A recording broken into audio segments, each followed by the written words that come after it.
nga xamante ne moom mooy France. et que loolu mënul ñàkk moo tax ma ne la moment bi ñu doon wax di tenir ay propos yooyu noonu dañoo nekk loon ñoo xamante ne dañoo ñor politiquement xamuñu woon lu bëree bëri mais dem nañ ba VAR de leen rattraper ñu ñëwaat bëgg woowaat France ou bien daan kii parce que gis nga àdduna même Assane wax na ko réew yu gën a mag yu la gën a mag laa wax moom dañuy jàpp fii kii jàpp fii kii jàpp fii ñu oo ku nekk. ba sëñ Ibrahima définir ko ci définition bu am solo boobu noonu indi guy nga xamante ni dafay am racine ak ay branches pour wan ne la maanaam benn réew mënul demal boppam. mais nag ñoom dañoo gëmoon ni mën nañ doxal réew te xam nañ ni wax dëgg yàlla dem nañ ba tuuti xam ne wax dëgg yàlla li ñu doon wax yooyu yëpp waxu politique la wax la boo xamante ni c'est pas fondé. nga jàpp ne la réalité du pouvoir. mais effectivement parce que dañoo nekkoon ci biti di xarab nekk nañ ci biir nag xam nañu léegi réalité au pouvoir dab na leen ñu bëgg a changer discours. moo tax effectivement ba nga laajtee ni ndax discours bi dafa changer loolu moom c'est une très bonne question. d'accord mais nag man dama ñëw pour tontu mais bëggoon naa ko poser benn question. est-ce vas-y que vite fait. programme bi nga xam ne moom la Bassirou Diomaye Faye proposé Sénégalais 2024. gis nga ci expression France dégage. oui. France dégage slogan la je suis bien placé parce que j'ai beaucoup travaillé ak ñoom Guy Marius Sagna ci ay plateformes benn slogan la boo xam ni. mais Assane frappe daf ko utiliser dans. c'était pas lié ci grande surface yi fi ñëwoon. voilà c'est ça ouais. alors Guy Marius Sagna dañoo dem ba à un moment donné non en fait c'est ñu def ko lu général. Guy Marius Sagna général. activiste la dañ koy nangul jàmbaar la mais boo gérer am réew 18 millions d'habitants wax dëgg yàlla am ay priorités yu bari ñu lay xaar sur le plan économique da nga war a réaliste raisonnable mais France dégage benn slogan de campagne la tekkiwul benn yoon que ni boo yoree réew mi français yi dañu war a génne. c'est un mouvement même c'est je ne sais pas jusqu'à présent. un mouvement la woon. Ibrahima nag aussi. waaw maa ngi ñëw mais nañ préciser leen. non franchement nag man xaw naa. nañ préciser leen rek. mooy que ne. xaw na ma jaaxal trop aussi Pastef dañ leen daan dégg dans leur discours là. exactement ah oui waaw maa ngi ñëw.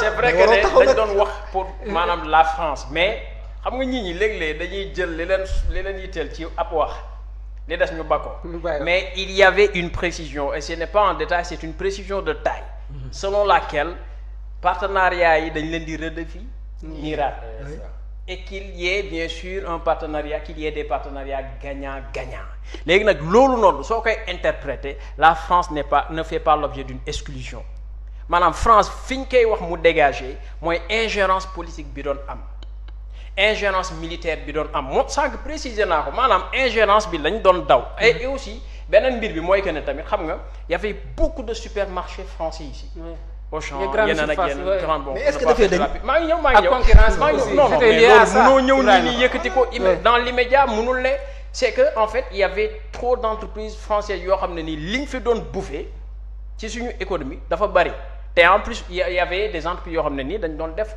disons dañ doon concurrence ils ont été exonérés de taxes pendant ce moment mais lu mel ni Sidi Dia su ma juumul Sidi Dia la mais Sidi Dia lu ko fi jëlee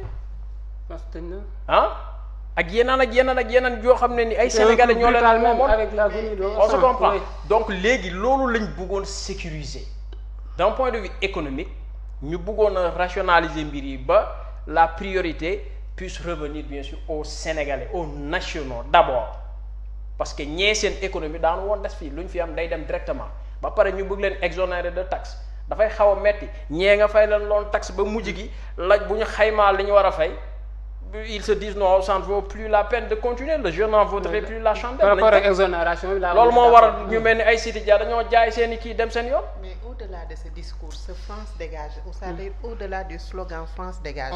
dafa am ay discours yoo xamante ne nii. moom moo fi nekk c'est-à-dire ces discours là. à l'endroit de.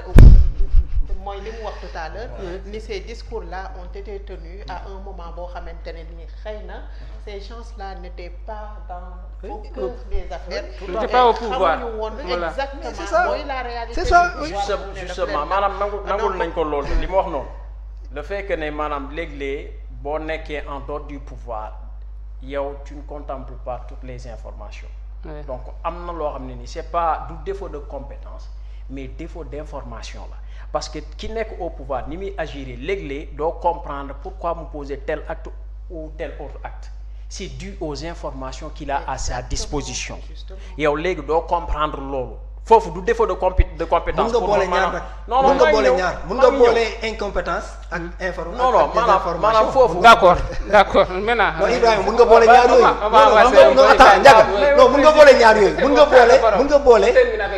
oui mun nga boole ñaar yooyu. oui Ndiaga oui. terminer si par rapport à ce sujet vas-y. waaw dama ne mun nga boole ñaar yooyu c'est-à-dire Ibrahima li mu bëgg a def laytaal li mu bëgg a laytaayal loolu mënul nekk laytaal. non dama koy nangul c'est-à-dire maanaam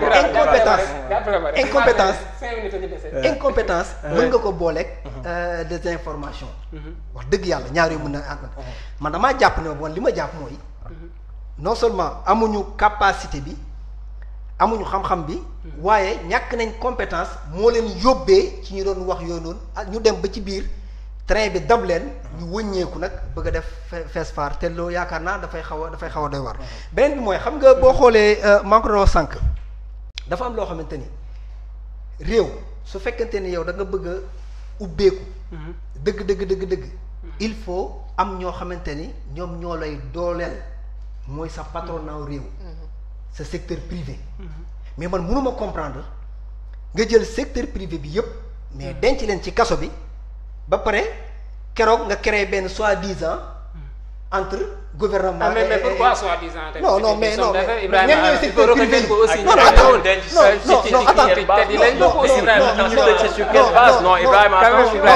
non mais parce que li nga wax ni c'est très grave non amul benn gravité parce que man assumé naa li il est en conflit avec la loi oui même bu sàccee sax même parce que aussi dëgg yàlla dañuy respecter la présomption d'innocence. effectivement mais li ñu bëgg a wax mooy mais bu fekkee am na milliardaire bu sàcc nekk ci kaso bi. oui nañ ko génne également parce que investisseur la. oui parallèlement. oui doomu Sénégal bi nga xam ne moom ganaar la sàcc. oui ñu tëj ko. oui dafa war a dee ci kaso bi. d'accord donc mooy sa analyse. d'accord na c'est très grave d'accord na parce que boobaa da ngay rompre également le principe de l'égalité sénégalaise. et puis beneen bi mooy il faut que ñu respecter également justice.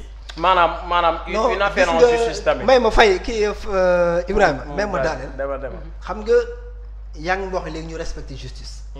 mais gis nga Assane bu ñu demaatee ginnaaw. xam nga moo tax man damay bëgg di fàttali parce que man tout le temps li ma fi waxoon rek en journalisme dañ koy wax. le commentaire est libre les faits sont sacrés. yow justice bi nga may waxloo nañ référé wu ci justice nañ bàyyi justice mais Ousmane Sonko moom moo njëkk a taxaw défier justice kii di tey njiitu réew mi amul lu mu waxul magistrat bi mais est-ce que aussi ñu ngi comprendre enjeu yooyu noonu moom moment boobu noonu mais léegi tey nag la ñuy soog a nangu nañu war respecter justice nañ def lii justice te bu leen favorable ngeen apprécier saluer bu leen favorable ngeen bugg ko xaar des na de non franchement man Sénégalais bu nekk yow dañoo déggoo en fait déggoo quoi déggoo xam nga maanaam li ma doon précis damay tëj li ñu doon rek la waaye une minute maanaam dañu déggoowul on ne parle pas du respect vis-à-vis de la justice déedéet mais dañu ne une affaire boo xam ne dafa nekk ci yoon la loi interdit à tout citoyen de s'y prononcer de façon à laisser apparaître une décision. léegi kan moo habilité pour wax ci. non mais maa ngi ñëw c'est pas une question d'habilitation. maanaam yow li ngay def noonu c'est très grave moo tax ñu préciser ko en fait tey ñi nga wax ne dañ leen a denc nga ne ay otages politiques lañ. oui ay otages politiques lañ ak maanaam ni mu ciy waxee moom déjà résoudre na l'affaire. c'est ça le problème. te pas que kenn du ko jiitu ci dara fait que ñu nekk foofu la ñuy waxee mais c'est pas une question de respect man mii di wax sax su may wax ci yenn yi su may wax ci yenn non damay expliquer parce que moom nee na mën nga ci bañ a d'accord parce que ay milliards yow mën nga ci bañ a d'accord en fait mais li ñuy wax c'est réel c'est-à-dire dafa am loo xam ne xam nga la présomption d'innocence elle est là mais présomption d'innocence aussi elle est doublée d'une présomption de culpabilité xam nga tax parce que dañ la denc nëgëndiku di saytu say mbir lu tax ñu denc la parce qu'on présume que da nga def dañ la suspect loolu mooy indi suspicion présomption yow de culpabilité mu ngi ci moo war a ñu denc la mais dañ lay accorder tamit la présomption d'innocence. Absolument. Donc il est interdit à tout citoyen à toute personne de se prononcer sur le sort de quelqu'un koo xam ne ni maanaam mu ngi ci maanaam nga ne il est coupable mi ngi ci loxo yi wala il est innocent loolu juge rek moo ko war très bien Ibrahima mais pas ñun en fait. D'accord, je pense que c'est clair, chers téléspectateurs. Donc le débat est très, Ousmane très, Sonko très, très intéressant. Ibrahima s'il vous plaît. Ousmane Sonko dem na fi ba arène nationale. ki nga xam ne moom du juge ab ministre la mu yëkkati loxo directeur benn DG ne ko defoo dara. defoo dara justement c'est loolu mais suñ kii d'accord. oui il faut le dire il faut oser le dire. non quand c'est non il faut oser le dire. c'est-à-dire man c'est que aussi tamit man xam nga problème boobu noonu. mais dama lay expliquer problème boobu laa am ak ñenn ñi. c'est-à-dire bu Ousmane Sonko lu mu def. ñu applaudir justement xam nga tey dama lay benn exemple rek laay. mooy que ni bi ñuy wax indee sa xalaat.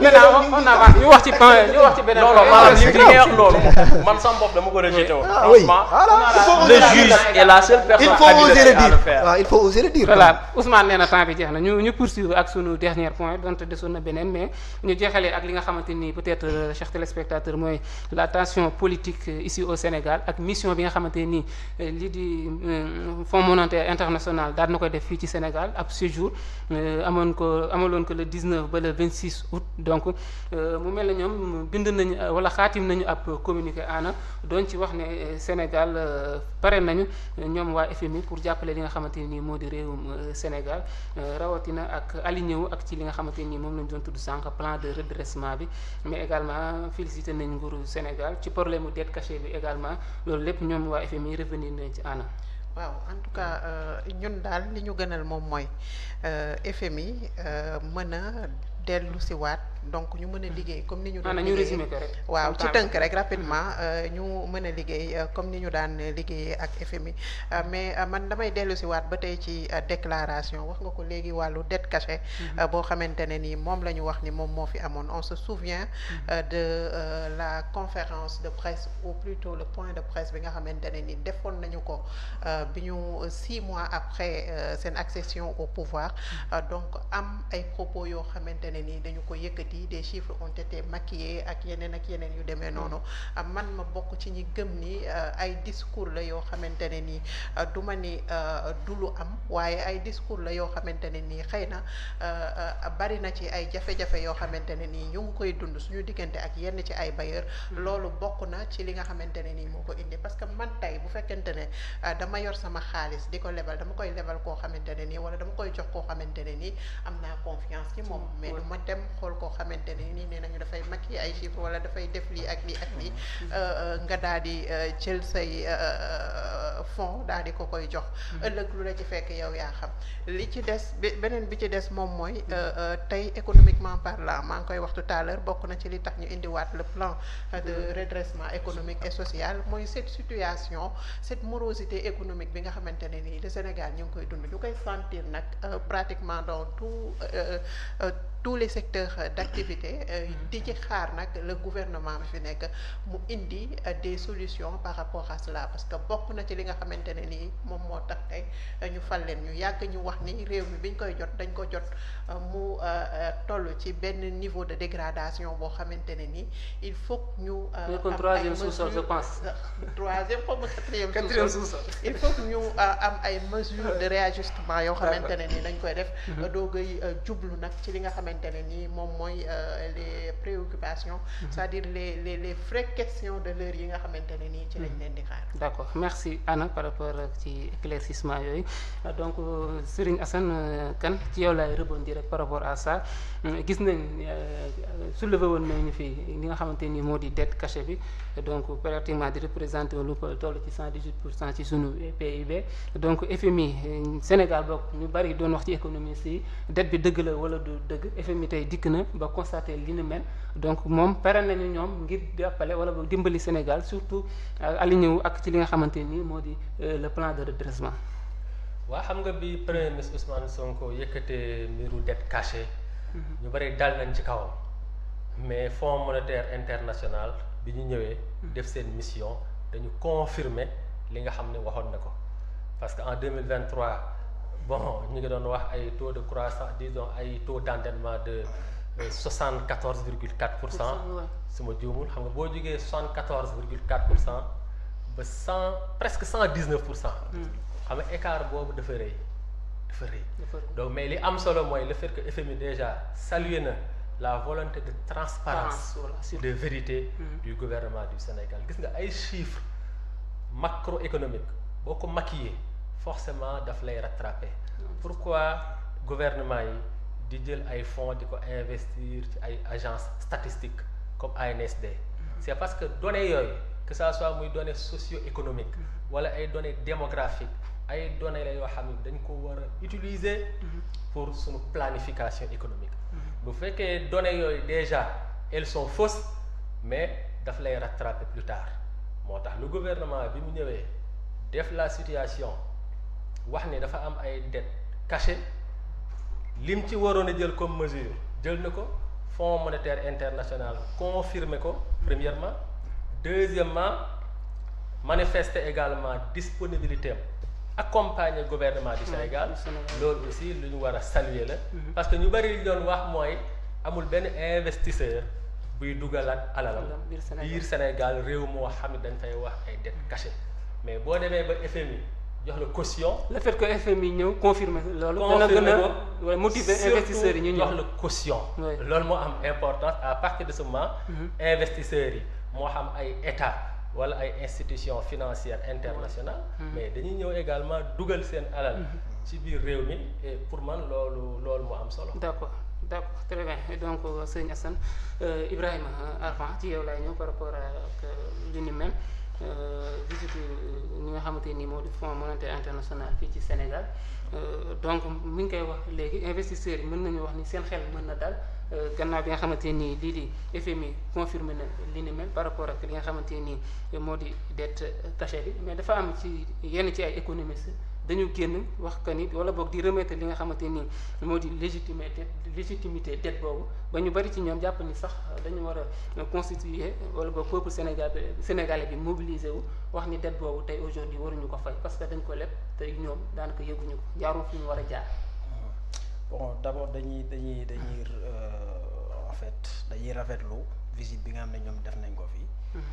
Et puis ça nous a permis au moins de ñu tirer benn trait ci yenn mbir yi mooy que ne moom ñëw na confirmer en fait